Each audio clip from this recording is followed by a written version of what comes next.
Bom dia, povo de Deus, graça e paz da parte do nosso Senhor e Salvador Jesus Cristo. Já percebeu que todo mundo, quando está diante de um espelho, de uma câmera, na hora que se vê, dá uma ajeitada no tupete? Normal, né? Todo mundo acho que faz isso aí. E aí, povo de Deus, como é que vocês estão? Tá tudo na bênção por aí? Ó, eu tô entrando mais perto das 7 horas, hein? Pra ver se eu pego gente acordada, hein? Ontem a nossa live foi muito boa, né? Tinha aí umas 12 pessoas ao vivo assistindo aí. E aí depois fica disponível o dia inteiro pro povão e Deus está no controle de todas as coisas, não é verdade? E aí, como é que você está? Estão tudo na benção aí? Como vocês estão, né? Vamos conjugar o verbo direitinho. Como diz a minha esposa, vamos empregar o plural, né? Quando é político, ele não emprega só o plural, não. Ele emprega o plural e toda a família do plural, querendo ganhar votos. Então, povo de Deus, fala uma coisa aí. Quantos de vocês estão embriagados? Não tô falando de cachaça hora dessa não, hein? Pensou o cara embriagado de cachaça quase 7 horas da manhã? Aí pode largar a mão, hein? Estou falando de embriaguez pelo Espírito Santo de Deus. Você sabia que lá em Pentecostes, no evento de Pentecostes de Atos 2, os homens que foram batizados no Espírito Santo, eles ficaram como que embriagados? A presença do Espírito Santo de Deus neles foi tão forte, foi tão palpável, que eles estavam como homens embriagados. E a palavra de Deus diz que o horário seria impróprio, né? Seria o horário de estar trabalhando, de estar no templo ali fazendo as suas orações, os seus devocionais. Mas quem estava do lado de fora ou que não estava no movimento do qual o Espírito Santo se manifestou lá na festa de Pentecostes, lembrando que Pentecostes é uma festa judaica, Pentecostes não é o evento em si, nós temos como mania talvez de pensar que o Pentecostes foi o evento. Não, Pentecostes é a festa judaica de Pentecostes, que é celebrada anualmente, numa data específica, e durante a celebração da festa do Pentecostes, o Espírito Santo veio com aquela visitação onde as pessoas que estavam no templo foram cheias do Espírito Santo a ponto de parecerem embriagadas. Vamos ler lá? Em Atos no capítulo 2, a partir do versículo 1, para a gente ganhar tempo e ser bem sucinto aí nas nossas palavras, né? Diz assim, ó, ao cumprir-se o dia de Pentecostes, ou seja, então, o dia da festa de Pentecostes, estavam todos reunidos no mesmo lugar. Logo estavam no templo. De repente veio do céu um som, como de um vento impetuoso, e encheu toda a casa onde estavam assentados. Na verdade eu falei templo aqui, mas fala casa. Eu não sei se a casa aqui se refere à casa de alguém ou um templo. Precisava até estudar sobre isso aqui, depois eu passo isso para vocês. E apareceram distribuídas entre eles línguas como de fogo, e pousou sobre cada um deles. Todos ficaram cheios do Espírito Santo e passaram a falar em outras línguas, segundo o Espírito lhes concedia que falassem. Olha que coisa interessante. Então eles estavam reunidos todos no mesmo lugar, várias pessoas, e veio da parte de Deus, através de um vento, né, como um som de um vento impetuoso, o Espírito Santo desceu sobre aquele lugar e batizou as pessoas com o seu poder e a sua glória. E o poder foi tão grande que as pessoas ficaram como que línguas de fogo sobre as suas cabeças. Então foram distribuídas como que línguas de fogo, né? Foram distribuídas entre eles. Eles então se inflamaram pelo Espírito Santo de Deus. Daí a gente consegue compreender um pouco, né? Não vou dizer na sua totalidade, quando tem uma multidão de crentes reunido, né? E às vezes a coisa começa a pegar fogo, vamos dizer assim, e vira aquela gritaiada e choraiada, aquela coisa, muitas vezes, tá? Não vou dizer que todas as vezes, mas muitas vezes realmente é a presença do Espírito Santo que está no meio do povo, e ele batizando o povo com o seu fogo consumidor, as pessoas realmente perdem o controle. Cristiano, como assim perder o controle? Não é estranho isso? elas perdem o controle, mas não a consciência. Eu preciso te dizer que o Espírito Santo de Deus, ele não tira a consciência de ninguém. Mesmo que você não tenha controle sobre ações, você fazer movimentos involuntários e ficar ali às vezes desacordado, parecer desacordado no Espírito Santo, pessoas que caem no chão ou fazem sons às vezes até estranhos, eu preciso te dizer que mesmo que você não tenha controle físico, mas a sua mente está conectada e você tem percepção do seu mundo ao redor. Logo, o Espírito Santo ele não toma a sua consciência. Quem costuma tomar a consciência das pessoas é o diabo ou seus demônios, porque o diabo não se manifesta em pessoas. Bom dia, tudo bem? Então o que acontece? O Espírito Santo tomando aquelas pessoas, eles pareciam embriagados. Eles pareciam então estarem embriagados. E foi tão estranho isso, né, para a vista dessas pessoas e de pessoas que estavam em torno disso, que quando elas perceberam o movimento, falaram, gente, o que está acontecendo na hora dessa? Tem alguma coisa errada. Esse povo aí, essa crentaiada, está tudo embriagado na hora dessa. E é tão interessante dizer, porque diz que além deles terem recebido línguas como de fogo, foi distribuída entre eles, como se o fogo de Deus se manifestasse no meio deles ali. Também diz que eles falavam em outras línguas. Eu preciso te dizer que aqui outras línguas não quer dizer ou não quer significar aquela língua dita língua dos anjos que a crentaiada costuma ficar fazendo barulho lá, né? Como diz alguns pastores reformados tradicionais como Hernanes Dias Lopes, como o próprio reverendo Augusto Nicodemos, né? Essas línguas do Larabacharalacandaralabaxeiria, né? Eles fazem de um jeito engraçado, agora eu não me recordo, mas assim, que não era disso que aqui estava falando. Bom dia, Euclair Scavone, meu amigo, Deus abençoe sua vida. Então o que acontece? Não era esse tipo de língua, tá certo? Existe um nome, depois eu vou me lembrar, eu não estudei sobre isso, que é dito, né, dessa língua incomunicável, mas aqui outras línguas significa outros idiomas. Sim, outros idiomas. Quando o Espírito Santo de Deus batizou essas pessoas, elas começaram a falar em outros idiomas que não o seu idioma de língua natural. Ou seja, se eram todos judeus reunidos, agora eles estavam falando em língua medos, persas, estavam falando em língua grega, estavam falando em italiano, por exemplo, lá porque já existia a Itália nessa época de Paulo, Roma e tudo mais.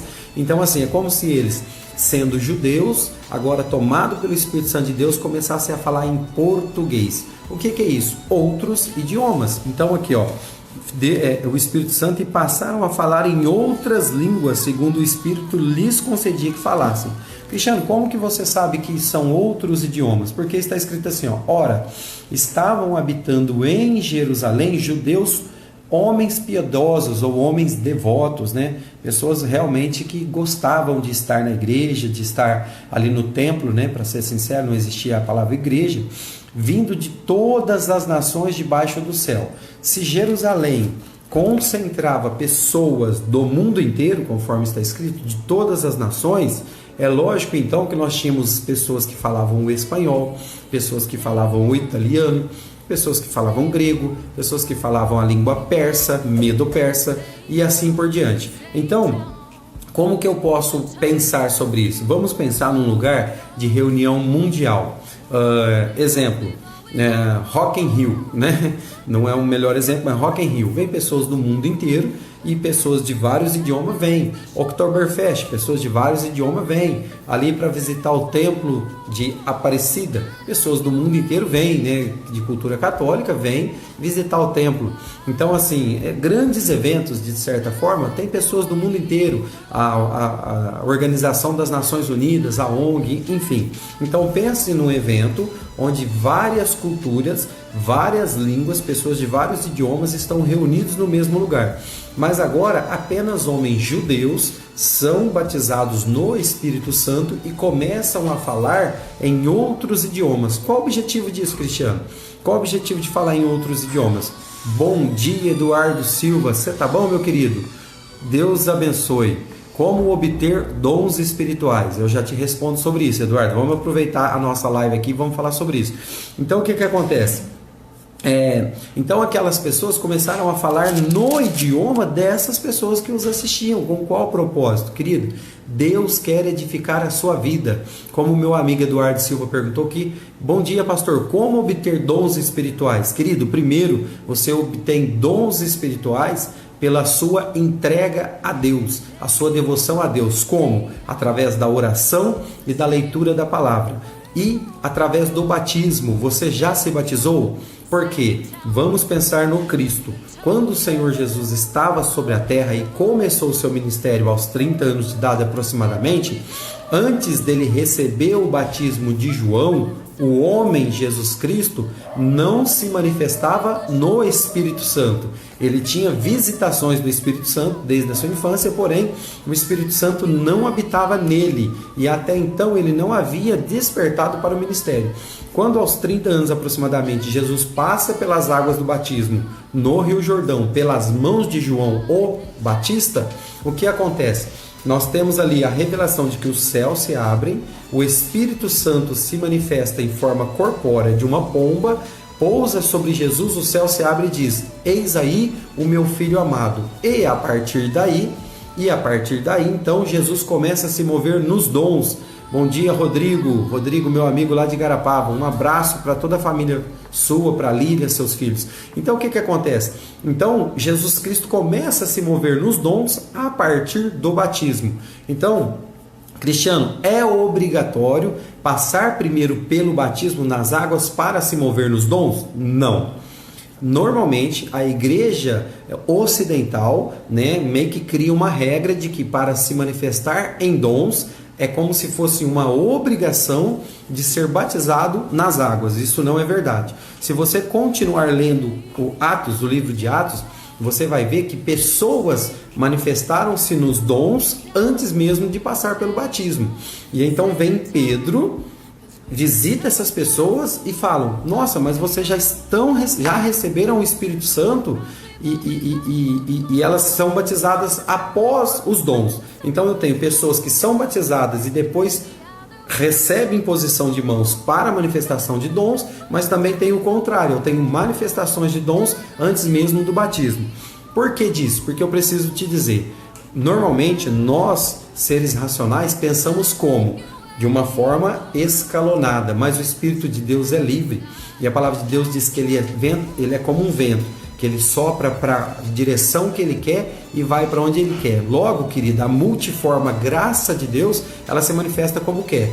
Mas se você, Eduardo, quer se mover nos dons, lá em Coríntios, no capítulo 12, vai dizer a respeito dos dons. E diz assim que existem os dons, elenca quais são os dons e diz que se você quiser um dom específico, que você tem que buscar por ele, que você tem que clamar por esse dom. Logo, ainda fala assim, o dom maior não é falar em línguas, tá? Os pentecostais amam dizer que foram batizados no Espírito Santo porque começaram a falar em línguas, inclusive aquela língua meio estranha, labaralaxaralá, que de qual de vez em quando eu também ouso fazer de forma espontânea, não gosto de nada, vamos todos orar em língua. Não acredito nesse tipo de manifestação, porém acredito nos dons, inclusive no dom de línguas. Mas a Bíblia classifica lá em Coríntios que o dom de língua é o menor dentre todos os dons, que o melhor dom é que você profetize. Então assim, como que eu posso ter o dom da profecia? A Bíblia ensina que você tem que buscar os melhores dons. Se você tem que buscar, a palavra buscar ali é buscar com fervor, com excelência, com garra. Como que eu busco isso, Cristiano? Através da oração e da leitura da palavra. Então você tem que pedir a Deus os dons, porque há dons. Bom dia, Antônio Marcolino, vereador, homem de Deus. Obrigado. Na verdade, o homem de Deus é você, meu irmão. Acompanho o seu trabalho e sei que você é um cara 10. Inclusive, já vou aproveitar para falar publicamente. O meu voto é desse homem, gente, Antônio Marcolino. Esse homem me representa aqui em Sertãozinho, tá bom? Um beijo no seu coração, meu irmão. Então, o que acontece?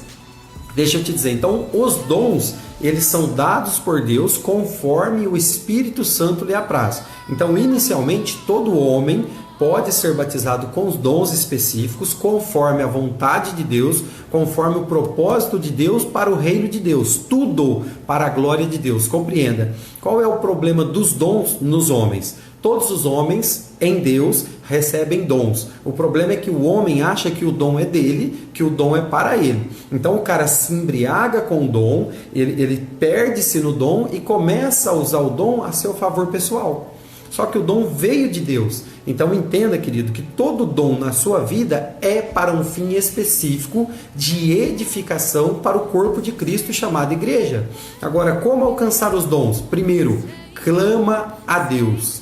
Clama a Deus pelos dons. Senhor, eu gostaria de ter o dom de cura, é um dom. Eu gostaria de ter o dom da profecia. Eu gostaria de ter o dom de interpretação de línguas. Querido, se você não tem esse dom, a palavra de Deus te ensina que você tem que buscar com diligência. Sabe o que é diligência? Diligência é aquele acompanhamento que acontecia antigamente nas carruagens que transportava pessoas importantes, valores. Bom dia, Nislene, minha amiga do BNI. Beijo no seu coração, tá tudo bem com você? Então, os dons... a diligência então era aquela comitiva que acompanhava pessoas importantes, que carregavam valores para um determinado lugar. O que é diligência? É aquela proteção, é aquele cuidado, é aquela vontade de guardar. Então, querido, se você quer dons do Espírito Santo, Eduardo, finalizando aqui, você tem que buscar em Deus através da oração, que é a sua comunicação vertical com o Senhor, e através da leitura da palavra de Deus. E a leitura, gente, deixa eu explicar uma coisa para vocês. Por que eu consigo pregar tanto tempo e o tempo se torna pouco para mim? Porque eu leio muita Bíblia. Mas eu não só leio Bíblia, mas eu estudo a Bíblia. Por exemplo, eu nunca li, deixa eu confessar uma coisa para vocês, eu nunca li a Bíblia inteira. Por que eu nunca li a Bíblia inteira? Porque não há um interesse, no meu coração, em ficar lendo a Bíblia para dizer, nossa, eu já li a Bíblia 10 vezes, eu li a Bíblia não sei quantas vezes, não me interessa quantas vezes você leu a Bíblia, eu não estou menosprezando isso. O que eu quero te dizer é que me importa que o pouco que você já leu, você esteja praticando de Bíblia. Porque se você ler a Bíblia inteira de forma corrida, ou de forma sequencial, ou de forma seguindo um roteiro, não me importa a forma, e você não aplicar nada do que você fez, te pergunto, qual é a vantagem de ter lido a Bíblia? Então é melhor que você leia, amém, Eduardo, Deus te abençoe, é melhor que você leia um pouco de Bíblia todos os dias, compreenda o que o Espírito de Deus está falando com você e obedeça o que você leu.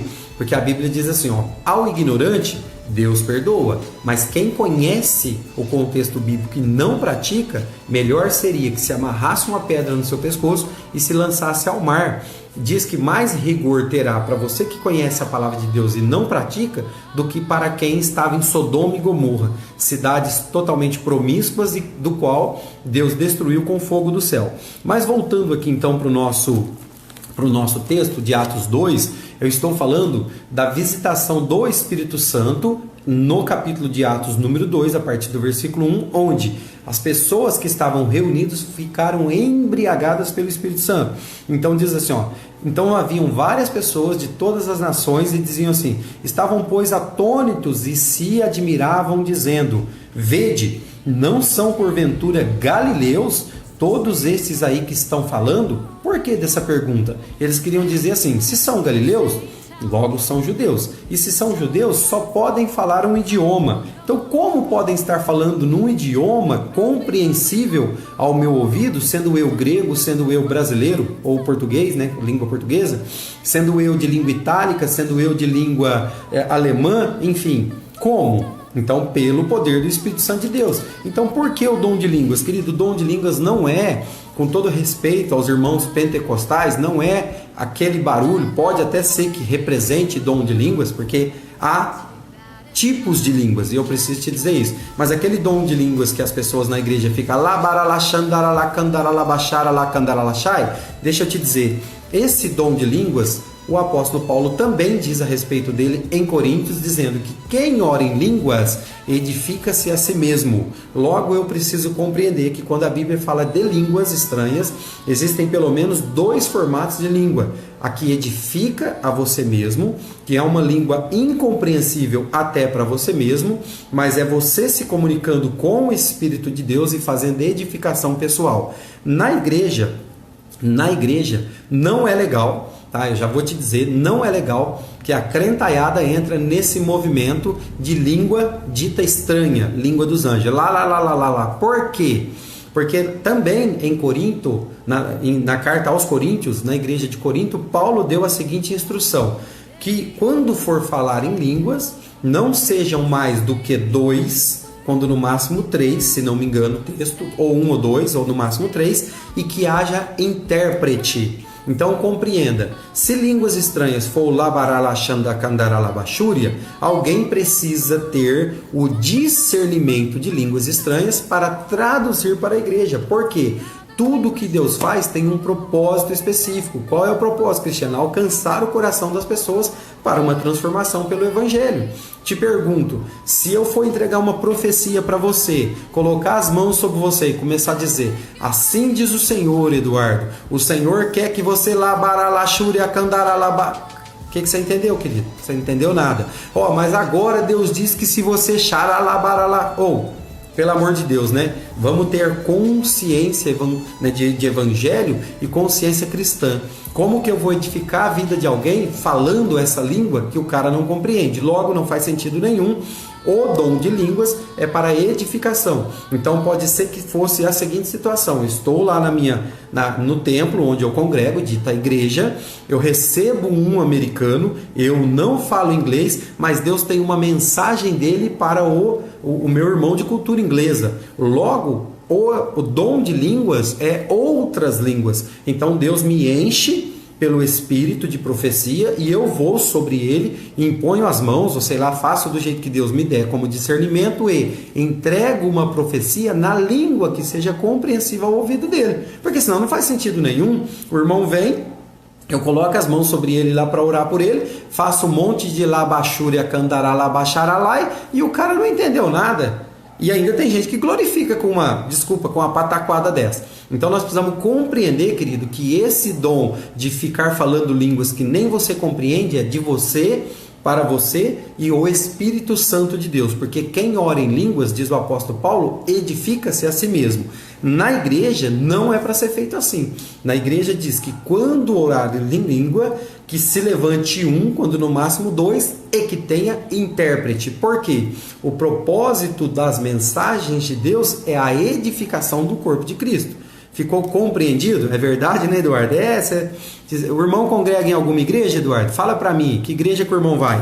Mas é assim mesmo, eu estou meio habituado com esse ambiente aí dos pentecostais, né? E assim, com todo respeito, e às vezes até com um pouco de falta de respeito, porque eu preciso criticar isso daí.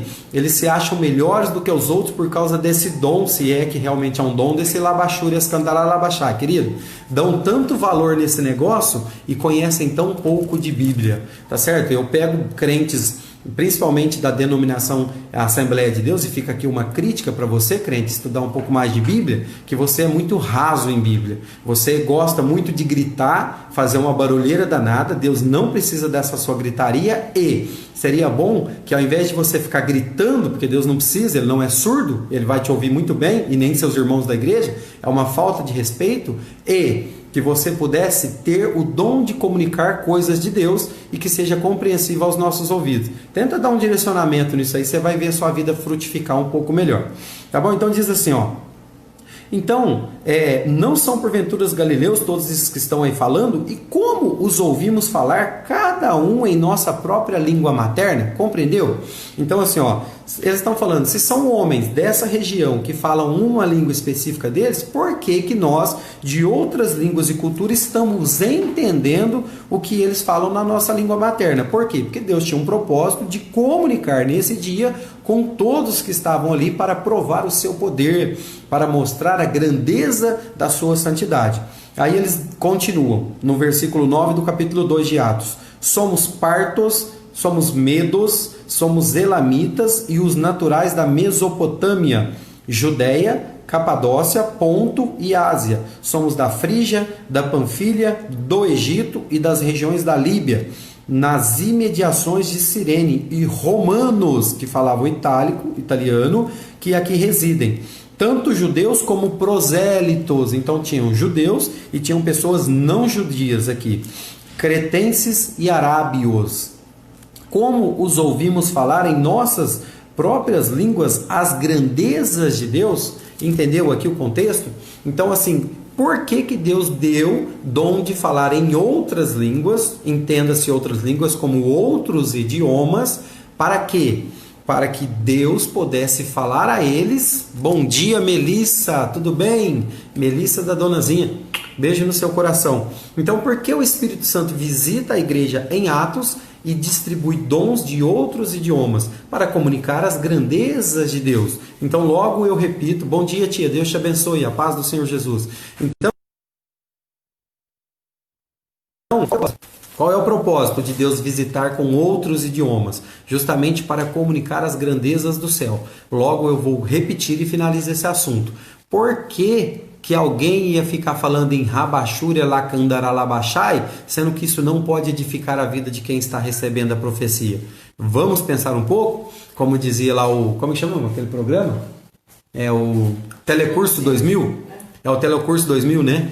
Ensina alguma coisa e depois fala, vamos pensar um pouco? Então vamos pensar um pouco, crentaiada. Qual é o objetivo de você entregar uma profecia para alguém e não comunicar algo que ela compreenda nos seus ouvidos? E você ficar dando rabachura, lacandalalabai, hadouken? Pelo amor de Jesus, né? Vamos ter consciência bíblica, primeiramente, compreender o dom de línguas de forma correta e se posicionar da forma correta. Quer fazer Rabachúria, Kandaralabá, Hadouken? Faça só para você, porque diz que quem ora em línguas, nesse aspecto, edifica a si mesmo.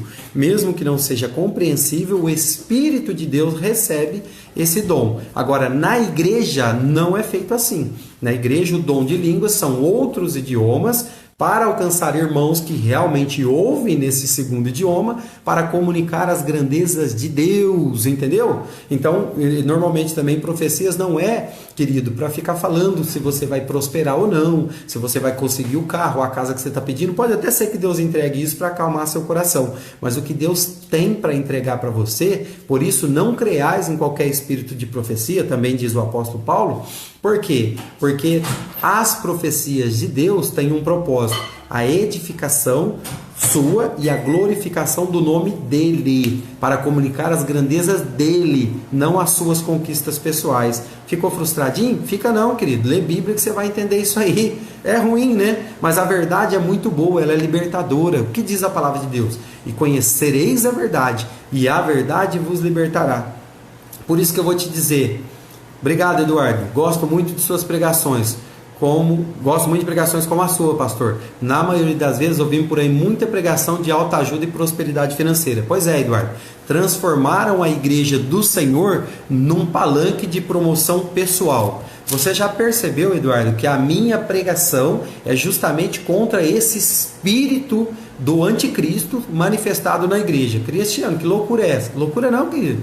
Lê Apocalipse a partir do capítulo 2 e capítulo 3 que você vai ver 7 igrejas, o Espírito de Jesus falando e reprovando 6 igrejas. E a 7ª igreja ainda aprova com ressalva. Você quer saber, querido, se Deus está contente com você? Se aplica lá nas igrejas do Apocalipse ou experimenta, prova a tua igreja onde você congrega e vê se ela tem seguido a verdade do Evangelho de Deus.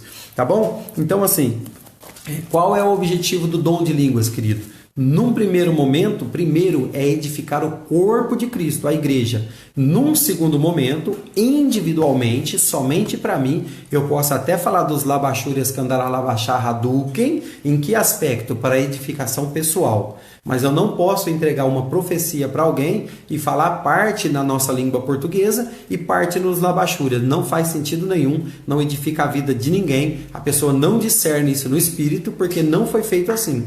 E se você tiver dúvida a respeito disso, lê lá em Coríntios. Se eu não me engano, vai estar falando a respeito disso lá em Coríntios, no capítulo 12. Mas enfim, tá lá em Coríntios, no 1 Coríntios, tá bom? Então vai dar certo. E fala assim, ó. Então como ouvimos falar em nossas próprias línguas as grandezas de Deus? E outra coisa, todos atônitos, ou seja, ficaram todo mundo espantado e perplexos. Eles comunicavam entre uns e outros, dizendo: o que significa isso? O que quer dizer isso? Outros, porém, zombando, dizia: estão embriagados. Querido, eu pareço embriagado. Olha os meus olhos, eles brilham, né? E eu falo assim, eu falo acelerado, por quê? Porque o Espírito Santo de Deus, ele está tão presente, está tão manifesto na minha vida que eu não consigo, na verdade, controlar essa ansiedade boa, esse desejo bom de comunicar o que vocês têm, o que eu tenho para vocês. Então, assim, por que eu pareço louco? Né? Porque os embriagados parecem um louco. Já viu o bêbado? O bêbado é engraçado, o bêbado é falante, o bêbado ele não tem controle de movimentos, ele fica calambiando. Então, assim, o Espírito Santo de Deus, quando manifesta-se no homem, tamanho o seu poder, porque vamos pensar, gente, quem é o Espírito Santo de Deus? É o próprio Deus habitando dentro de mim. Então vamos finalizar também com uma questão da santificação. Eduardo, você disse que gostaria de saber como você pode receber os dons. Primeiro, limpando a sua casa. Como que eu limpo a minha casa? Pedindo perdão dos seus pecados e indo e não pecando mais. Por exemplo, por que disso? Porque a Bíblia diz que esse corpo, esse tabernáculo terreno, é um tabernáculo de Deus, onde Deus resolveu habitar com a sua presença. Como que ele habita em nós? Através da pessoa da Trindade chamado Espírito Santo, que é o próprio Espírito de Deus. Compreenda que no Antigo Testamento, o Espírito de Deus habitava dentro da Arca da Aliança, dentro do tabernáculo, na Arca da Aliança. Então Deus, a presença de Deus estava dentro de uma arca. Quem é a arca de Deus agora, querido? É você e eu. E você sabia que a arca da aliança, era toda revestida em ouro, porque ouro representa a glória de Deus. Então, querido, você é um tabernáculo revestido de ouro, aonde a habitação de Deus deve ser feita em você. Pergunto, Deus tem encontrado lugar no teu coração para habitar em você? A sua casa está limpa, querido? Como que está a sua vida aí? Como que está a sua vida quando ninguém está te olhando? Você está fazendo coisas corretas diante de Deus? Eu não estou aqui para acusá-lo, mas eu preciso te dizer, Deus está de olho em você, Deus está de olho em mim. E sabe uma coisa? O diabo também. Lembra que eu preguei? Se você não estava em outras lives, eu vou te falar. Bom dia, Letícia. Deus abençoe sua vida. Um beijo para toda a família da Letícia lá em Santos. Beijo no coração de vocês. Então entenda o seguinte, você é um templo do Espírito Santo. Deus habita dentro de você. Pergunto, dá para habitar uma casa suja, querido? Você consegue habitar na sua casa suja? Não é uma delícia? Eu amo quando eu limpo a casa, quando minha esposa limpa a casa, quando ambos limpamos a casa e depois do trabalho terminado, aquela sensação de casa limpa, casa cheirosa, casa deliciosa. Então assim é a habitação do Espírito Santo. A habitação do Espírito Santo é você, um tabernáculo humano. Logo, você tem que guardar essa casa, você tem que limpar essa casa, ela tem que estar cheirosa para receber o Espírito de Deus. A Bíblia diz, e eu vou finalizar com isso, não entristeçais o Espírito Santo de Deus. E também, vós sois templo do Espírito Santo. Não tente contra o seu corpo. Por isso que, Cristiano, beber é pecado? Sim. Embriaguez é pecado. Cristiano, fumar é pecado? Sim. Fumar é pecado. Cristiano, sexo fora do casamento é pecado? Sim. Sexo fora do casamento é pecado. Por quê? Porque todas essas coisas tentam contra o seu tabernáculo, contra o seu corpo. Logo, tudo que violenta o teu corpo suja a tua casa. E se a sua casa está suja, eu preciso te dizer, o Espírito de Deus não habita em lugar de sujeira. Vamos falar de sujeira? Já viu um lixo? Sabe o lixo da sua casa? Quem tem lixo em casa aí? Gera lixo todo dia, sim ou não? Todos nós temos. Quando você tem um lixo e esse lixo ele está ali e começa a fermentar e tudo, o que acontece? Ele junta moscas. Sabe o que representa moscas? Quando você tem moscas na sua casa, que algo está fedendo, que algo está apodrecido, que algo está errado. E quando você limpa Quando você lava, quando você desinfeta aquele local, as moscas vão embora porque já não há interesse para ela. Você sabia que moscas simbolizam espíritos malignos? Sim, demônios são simbolizados por moscas. Por quê? Porque se você já ouviu falar do termo Baal, Baal não é o nome de um deus falso. Baal é uma sigla que significa sim um deus falso, que é Belzebu, e mais algumas letras que significa Belzebu, que é Senhor das Moscas. Você sabia que o nome Belzebu, que a origem de Baal é de Belzebu, que é o Senhor das Moscas? Quem é o Senhor das moscas? É o próprio Satanás, o diabo. E quem são as moscas? Se ele é Senhor de moscas, ele é Senhor dos demônios. Então compreenda, querido, a sua casa precisa estar limpa e adornada para que haja habitação para o Espírito de Deus. Se a sua casa estiver suja, vai atrair moscas. E sabe o que fazem as moscas? Elas atraem Baal. E sabe quem é Baal? O próprio diabo. Então eu preciso te dizer, cuida do teu coração, cuida da tua mente. Não seja enganado nem por você, nem pela religião e nem pelo diabo. E por favor, faça a asepsia da sua casa todos os dias. Como, Cristiano? Pedindo perdão dos seus pecados, através de oração, através de ação de graças em Deus e através da leitura da palavra. Porque em Coríntios está escrito que nós somos purificados pela palavra de Deus. Que Deus os abençoe e os faça prosperar em todos os vossos caminhos. Amém. Graças a Deus. Beijo no coração de vocês e fui! Vou trabalhar.